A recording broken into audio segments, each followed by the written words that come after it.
বাঙালি বাহারি খাবারের অন্যতম একটি পিঠা। শহরবাসীকে সেই পিঠার স্বাদ দিতে ধানমন্ডি লেকে চলছে পিঠা উৎসব। হ্যাঁ, অনেক ভালো দেখছি, লোকজন ভালোই আসতেছে। এই যে একটা ভিন্নধর্মী স্টলে কাজ করছেন, কোনো চ্যালেঞ্জের মোকাবেলা হচ্ছেন? চ্যালেঞ্জ তো থাকেই। আর এখানকার যারা দর্শক তাদের সাথে কানেকশনটা কিরকম? আপনি তো মেয়ে মানুষ হিসেবে। হ্যাঁ, ভালো। অনেক মেয়ে মানুষ। হ্যাঁ হ্যাঁ। ঝাল জামাই। ঝাল জামাই? জি। ঝাল জামাই কেন? এটার নাম এই ঝাল জামাই, এটা মশলা অনেক ঝাল বেশি, এই জন্য এটার নাম ঝাল জামাই। অনেক টেস্টের এটা খাবার। এটা কুসুমকলি ডিম দিয়ে তৈরি হয়, শাকসবজি ডাল দিয়ে চাউলের গুঁড়া দিয়ে, এটা দেখতে খুব সুন্দর কুসুমকলি।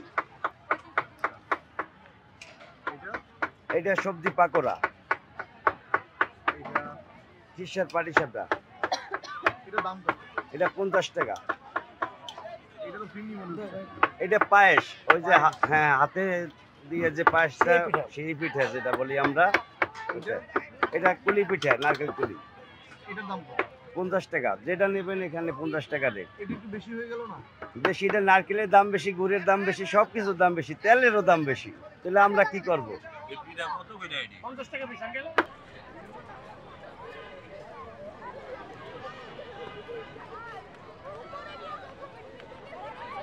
এখনো যারা এই পিঠা উৎসব মিস করতে চাচ্ছেন না, তারা চলে আসুন ধানমন্ডির বাহারি রঙের পিঠার স্বাদ নেওয়ার জন্য।